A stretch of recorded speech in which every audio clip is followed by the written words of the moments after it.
কোন গ্রামের ইমাম আপনি? হ্যাঁ, মনোহরপুর। আপনার বেতন কত ভাই? 5,500। এই মনোহরপুরের মসজিদ কমিটির কেউ আছেন? ঢাকা শহরের কাজের বুয়াদের বেতনও 5-6 হাজার টাকা নেয় অনেক বাসা। ঢাকা শহরের কাজের বুয়ারাও মাসে 10,000 15,000 টাকা কামাই করে। ঢাকা শহরে কোন দারোয়ানের বেতন 5,000-6,000 টাকা নাই। কোন পিয়নের বেতন 10,000 টাকার নিচে নাই। আমাদের মসজিদের ইমাম সাহেবদের, মুয়াজ্জিন সাহেবদের সম্মানে আমরা দিতে চাই না, মাহফিল করে বক্তার জন্য মোটা অঙ্কের হাদিয়া রেডি রাখি। এরকম একজন অশিক্ষিত, শিক্ষা বঞ্চিত মানুষকেও নিয়োগ দেন, তারপরও তো 4-5 হাজার টাকায় পাবেন না। কিভাবে একজন ইমামকে আপনারা 5,000 টাকা বেতন দেন? ইমাম সাহেবকে মূল্যায়ন না করলে কি গুনাহ হবে? কিভাবে মূল্যায়ন করব? ইমাম সাহেবদের মূল্যায়ন না করলে গুনাহ তো অবশ্যই হবে। ইমাম সাহেবরা হলেন উলামায়ে কেরাম, নবীদের ওয়ারিস। তাদের এই সমাজ তেমন কোনো মূল্য দেয় না। মুসলিম প্রধান রাষ্ট্র, বেশিরভাগ ট্যাক্স পেয়ার মুসলমান, অথচ 4 লক্ষ মসজিদের ইমাম সাহেবকে যদি রাষ্ট্র মূল্যায়ন করত, তাহলে রাষ্ট্রের চেহারাই পরিবর্তন হয়ে যেতে পারত। 4 লক্ষ মসজিদের যে নেটওয়ার্ক সারা দেশে আছে, রাষ্ট্র যদি এই ইমাম সাহেবদেরকে রাষ্ট্রের বিভিন্ন গুরুত্বপূর্ণ কাজে তাদেরকে যদি ইনভলভ করত, প্রশিক্ষণ দিয়ে প্রস্তুত করত এবং তাদের থেকে যদি সার্ভিস নিত, তাহলে দেখা যেত রাষ্ট্রের অনেক বড় বড় কাজ মসজিদের ইমাম সাহেবদের দ্বারা সমাধা করা যেত। এত বিশাল লোকবল, এত বিশাল জনগোষ্ঠী, মসজিদের এত বিশাল বড় প্ল্যাটফর্ম, এত বড় মিডিয়া, এই সবগুলোকে রাষ্ট্র যদি অন করত, রাষ্ট্রের চেহারাই চেঞ্জ হয়ে যেতে পারত। কিন্তু ওই যে বলছিলাম, সে ব্রিটিশ আমল থেকে শুরু হয়েছে, আজও পর্যন্ত মুসলমানের দেশে মুসলমানরাই সবচেয়ে বেশি কোণঠাসা এবং দুর্বল। মুসলমানরাই সবচেয়ে বেশি বৈষম্যের শিকার, জুলুমের শিকার। উলামায়ে কেরাম, মুসলমান প্রধান সমাজে যাদের মূল্য থাকার কথা, তাদের সমাজ রাষ্ট্র মূল্য দেয় না, এমনকি আমরা সমাজের মানুষও মূল্য দেই না। ঠিক না ভাই? ঠিক।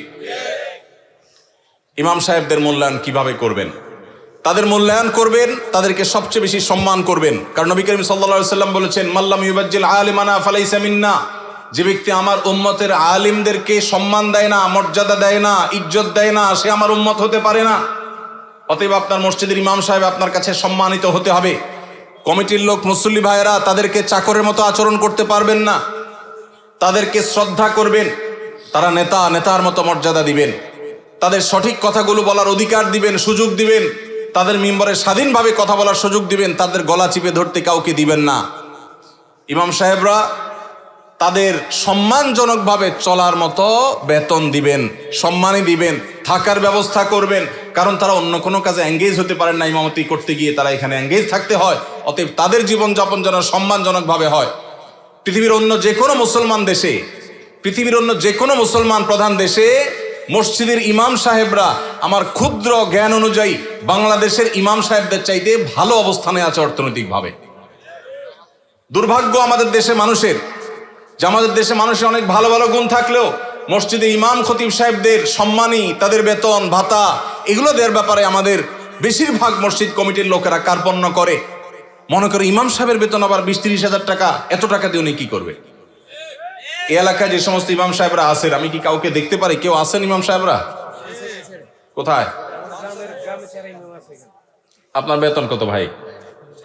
পুরুষের নাকি বেতন জিজ্ঞেস করলে এটা নাকি আয়ব। আপনি মনে কষ্ট নিয়েন না, এটা শুধু একটু বোঝার জন্য। কত? আপনি ইমাম? আপনি ইমাম? আপনার কত? দোনোজনের 7,000। কোন এলাকার আপনারা? ওনাদের ভাইদের মসজিদ। আপনি কোন মসজিদের ইমাম? বড় মসজিদ নাম কি? পশ্চিমপাড়া বড় মসজিদ। পশ্চিমপাড়া বড় মসজিদের কমিটির লোকজন কারা আছেন? কোন মসজিদ? কই? উনি পূর্বপাড়া। হ্যাঁ, পূর্বপাড়া মসজিদের মসজিদ কমিটির লোকেরা কেউ ভাই আছেন? হাত তোলেন, হাত তোলেন, হাত তোলেন, নাহলে আশপাশের লোকজন বাইর করে দিবে কিন্তু। হাত তোলেন। আছে পূর্বপাড়া কেউ? আছে? আছে? থাক, আমরা ওনাকে দেখাতে চাই না। আছে? পশ্চিম পাড়ার আছেন? আছেন। আর ইমাম সাহেব নাই? কই? ভাই ইমাম সাহেব, আপনি কোন পাড়ার? একটু দাঁড়ান, কষ্ট করে একটু দাঁড়ান। কোন গ্রামের ইমাম আপনি? হ্যাঁ, মনোহরপুর। আপনার বেতন কত ভাই? 5,500। এই মনোহরপুরের মসজিদ কমিটির কেউ আছেন? মুসল্লি কেউ আছেন কিনা অন্তত? যারা আছেন হাত তোলেন তো। মুসল্লি কারা? কেউ হাত তুলবে না। কমিটির একজন পাওয়া গেছে মুসল্লি? আচ্ছা থাক। আর ইমাম সাহেব কে আছেন বলেন? আপনি ইমাম? ভাই আপনার বেতন কত? হ্যাঁ, মসজিদ থেকে বেতন কত বলতেছি? মসজিদ মাদ্রাসা দুই ডিউটি বেতন 11.5। তার মানে আমরা যদি 5.5 ধরি তাহলে 5.5 মসজিদ থেকে বলা যায়। 5 ওয়াক্ত নামাজ পড়ান, ইমামতি করেন, 5 ওয়াক্ত নামাজ পড়ান, 5,500 জুমা সহ। আপনার কোন এলাকা? এই গ্রামের নাম বলেন? ঢুলিপাড়া। কই মাহফিলের আয়োজক কারা? সামনে আসেন না, সামনে আসেন। কই পোস্টার কই? নাম বলার আগে সামনে আসেন। নামই নাই, চালাকেরা। আচ্ছা, আর ইমাম সাহেব আছেন আর 1-2 জন? কই ভাই কোন এলাকার? পাশের এলাকার। বেতন কত? হ্যাঁ, 8,000। কোন এলাকার? নোয়াগ্রাম। নোয়াগ্রামেরও ভাইরা নিশ্চয় আছেন। আমি আপনাদের শরম দিতে চাই না, আপনাদের কারোর হাতও তুলতে চাই না। ইমাম সাহেবদের জবানবন্দি নিলাম, ধন্যবাদ। আর কোন ইমাম সাহেব আছেন? মুরব্বী দাঁড়ান একটু। ইমাম সাহেব দাঁড়ান, কষ্ট করে। কোন এলাকার ভাই? জি,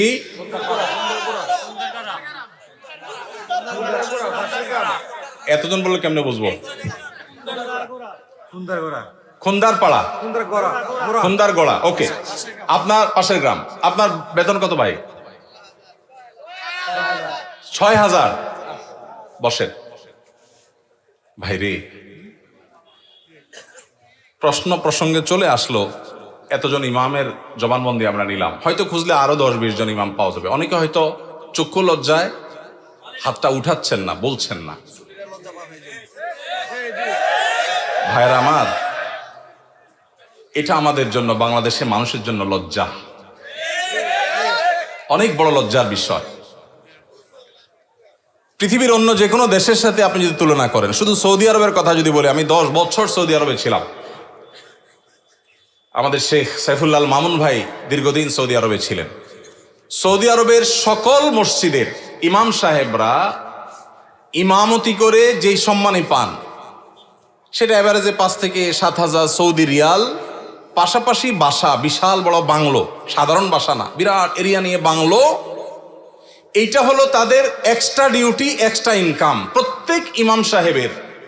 এমনকি মক্কার মসজিদে হারামের ইমাম এবং মুয়াজ্জিন, মসজিদে নববীর ইমাম এবং মুয়াজ্জিন, সবাইরই এই পেশার বাইরে তাদের আরেকটা মূল পেশা আছে।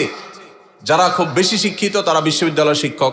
যেমন মসজিদে হারাম মক্কার যদি বলেন একজন একজন করে সমস্ত ইমামদের কথা বলা যাবে, প্রায় যে সবাই প্রায় কোনো না কোনো হয় আদালতে বিচারপতি, আর না হলে কোন বিশ্ববিদ্যালয়ের প্রফেসর। এটা মসজিদে হারাম শরীফের ইমামদের কথা বলতেছি, সব পিএইচডি হোল্ডার, বড় বড় আলেম।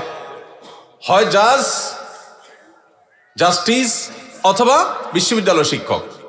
হারাম শরীফের একজন মুয়াজ্জিন, 2 জন মুয়াজ্জিনের অফিসে আমি গিয়ে সাক্ষাৎ করেছি। আপনিও ছিলেন সাথে, শেখও ছিলেন সাথে। এক বাংলাদেশি ওই মুয়াজ্জিন সাহেব হারাম শরীফের মুয়াজ্জিন, ওনার খেদমত করে। আমাকে বলে যে, আমরা হোটেলে ছিলাম, বলো যে ভাই আমি তো হারামের মুয়াজ্জিনের খেদমত করি, ওনার অফিসে চাকরি করি, টি বয়, বাংলাদেশি ভাই।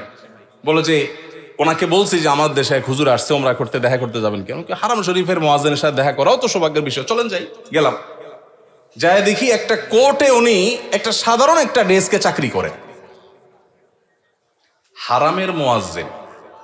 আমরা যদি বাইতুল মুকাররমের মুয়াজ্জিন হইতাম তো আমাদের ঠেলায় তো মানুষই টিকতো না, আবার চাকরি করা। হারামের মুয়াজ্জিন, যে বেতন, যে প্রটোকল, যে সম্মান, আবার চাকরি করা লাগে, কিন্তু করতেন।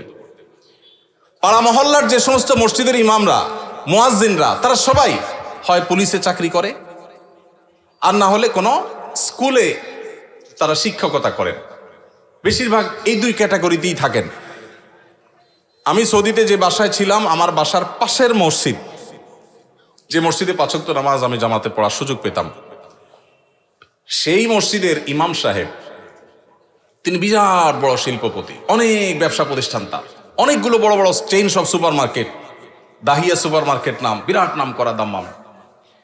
ভাইরে, ইমাম সাহেবদের অন্য বড় বড় চাকরি এবং ব্যবসা থাকার পরও মসজিদ থেকে তাদেরকে বাংলো এবং বিরাট বড় সম্মানে দেয়া হয় সৌদি আরবে। আপনি বলবেন সৌদি আরব মানুষের বেতন অনেক বেশি, বেতন অনেক বেশি এই জন্য বাড়াই অনেক বড়টা দেয়, বেতন অনেক বেশি এই জন্য টাকা বাংলাদেশি টাকায় ১.৫ লাখ ২ লাখ দেয়, এটা হলো সেকেন্ড ইনকাম, তার ফার্স্ট ইনকাম আরেকটা আছে।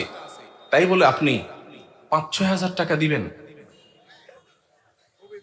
ঢাকা শহরের কাজের বুয়াদের বেতনও ৫-৬ হাজার টাকা নেয় অনেক বাসা। ঢাকা শহরের কাজের বুয়ারাও মাসে ১০,০০০ ১৫,০০০ টাকা কামাই করে।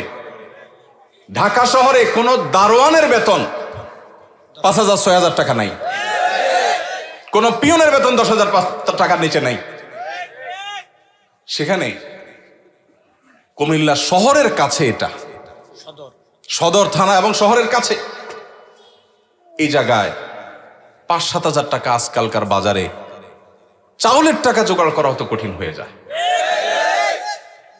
এই ইমাম সাহেব আবার যখন কোন একটা কাজ করতে যাবেন ইমামতির পাশাপাশি, বলবে হুজুর আমাদের দুনিয়াদার হয়ে গেছে, হুজুরদের দুনিয়ার লোভে ধরছে।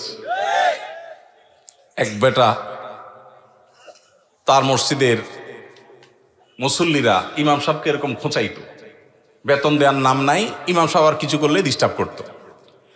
তো ওই মসজিদে একজন ভালো মানুষ ছিল, উনি বললেন হুজুর আপনাকে আমি ওই যে মুসিরা যে জুতা পলিশ টলিশ করে ওরকম একটা বাক্স কিনে দেব, সাথে রং টং যা লাগে ডাস্টার ব্রাশ এগুলো সব দিয়ে দিব, আপনি ইমামতি করে মসজিদে নামাজ পড়ানো শেষ হলে মসজিদের বাহিরে এসে ওইটা নিয়ে বসে যাবেন এবং মুসল্লিদেরকে বলবেন ভাই আপনাদের জুতাগুলো দেন, যার যার পলিশ করা লাগে আমি করবো, আপনারা আমার টাকা দিয়ে। ইমাম সাহেব চোখ বড় বড় হয়ে গেছে, কি বলে রে বেটা? বলে ভাই আপনি এই কাজটা যদি করেন, মুসল্লিরা বাইর হয়ে যেটা সিসি করবে, আরে হুজুর এটা কি করছেন?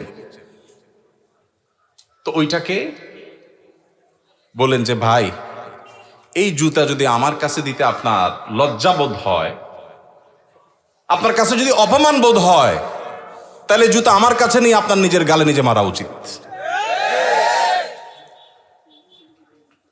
আমি বলছি না যে আক্ষরিক অর্থে ইমাম সাহেবকে ওইটা মারতে তিনি বলেছেন, অনেক আগে ঘটনা কোথাও শুনেছি, সত্য হতে পারে, রূপক হতে পারে, কিন্তু এই গল্প আমাদের শিক্ষা দেয়।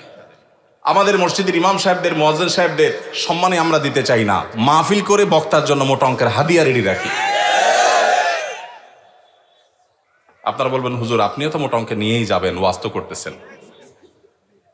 ভাই আমাকে মোটা দেখ চিকন দেখ না দেখ এটা নিয়ে আমার মাথা ব্যথা নেই আলহামদুলিল্লাহ, এবং আল্লাহর মেহেরবানিতে এটা আমার কোনো প্রত্যাশাও নাই আল্লাহর ফজলে।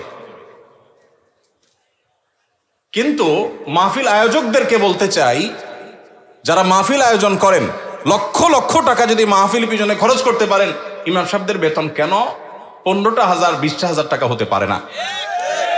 এই দেশে বিভিন্ন শ্রেণী পেশার মানুষদের বেতনের সর্বনিম্ন স্কেল বা একটা স্কেল ঠিক করে দেওয়া হয়। আমি দাবি করতে চাই আমাদের রাষ্ট্রের উচিত, রাষ্ট্র নিজে ইমাম সাহেবদেরকে মূল্যায়ন করতে না পারলেও মিনিমাম যেন তাদের একটা সমাজে সম্মানজনকভাবে চলতে পারে, সেজন্য তাদের একটা সম্মানজনক বেতনের স্কেল ঘোষণা করা হোক। আর সমাজের যারা বিবেকবান মানুষ, আল্লাহর হস্তে তারা ইমাম সাহেবদের সম্মান দেওয়া, মর্যাদা দেওয়া শিখবো তো ইনশাআল্লাহ। আপনারা এলাকার মানুষ যারা আছেন, প্রশ্ন প্রসঙ্গে হয়তো আপনাদের ইমাম সাহেবদের বেতনগুলো আমরা জানতে পারলাম, আপনারা মনে কষ্ট নেবেন না, আপনাদেরকে ছোট করা আমার উদ্দেশ্য না। আমার উদ্দেশ্য হলো আমাদের বিবেকগুলোকে জাগ্রত করা। কোনো মসজিদ কমিটির লোকজন যদি এখানে থাকেন, তাহলে আমি আপনাদেরকে বলবো, এমনকি মুসল্লি ভাইরা যারা আছেন তাদেরকে বলবো মসজিদে গিয়ে এটা নিয়ে দাবি তুলবেন, ইমাম সাহেবের সম্মানজনক বেতন নিশ্চিত করতে হবে ইনশাআল্লাহ। কোনো মুসলমান সমাজে এটা হতে পারে না। সৌদি আরবের কথা আমি বলেছি, সৌদি আরবেরটা আমি কাছে থেকে দেখেছি। এই জন্য আমার মনে হয় না পৃথিবীর অন্য কোনো মুসলমান সমাজে মানুষের গড়ে একজন রিক্সাওয়ালাও 10,000-এর বেশি ইনকাম করে, সেই সমাজে ইমাম সাহেবের বেতন 4,000 5,000, এটা কোনোদিন গ্রহণযোগ্য হতে পারে না। আপনাদের এই ঢুলিপাড়ায় কুমিল্লা আপনারা যদি সারাদিনে আর কোনো কাজ না, একটা কাজই শুধু করবে, এরকম একজন অশিক্ষিত শিক্ষা বঞ্চিত মানুষকেও নিয়োগ দেন, তারপরেও তো 4-5 হাজার টাকায় পাবেন না। কিভাবে একজন ইমামকে আপনারা 5,000 টাকা বেতন দেন? কোন মসজিদের দায়িত্বশীল ভাইরা আছেন যে আপনারা তওবা করবেন যে ইমাম সাহেবের বেতন 10-এর উপরে উঠাবেন? কেউ আছেন? থাকলে পার্টিকুলার কেউ থাকলে বলেন। কেউ আছেন? সভাপতি সাহেব, সেক্রেটারি সাহেব যদি থাকেন যে আলোচনা করবেন, অন্তত এ ওয়াদা করবেন। আপনি কোন মসজিদের নাম বলেন? নোয়াগ্রাম। এখন বর্তমান বেতন কত ইমাম সাহেবের উঠছেন যেহেতু জিজ্ঞেস করি? 7,000। এখন নিয়ত করছেন কত দিবেন?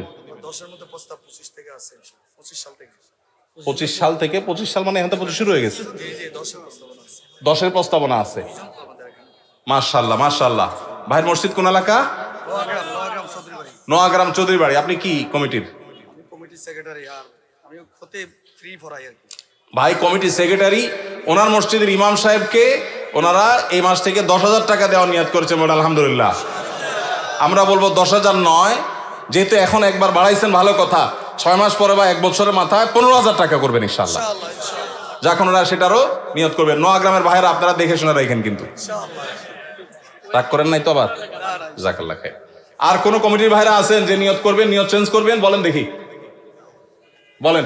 আজকে ভিন্ন কালেকশন হোক, বহু কালেকশনই তো করলাম। ভাই কোন মসজিদের বলেন? জি মাশাআল্লাহ। 10,000 রানিং দিচ্ছেন, একটা ভালো উদাহরণ পাওয়া গেল। মাশাআল্লাহ মাশাআল্লাহ, ভালো উদাহরণ আছে। কোন এলাকার? আলমপুর। কিন্তু 10,000 টাকা তো যথেষ্ট না ভাই।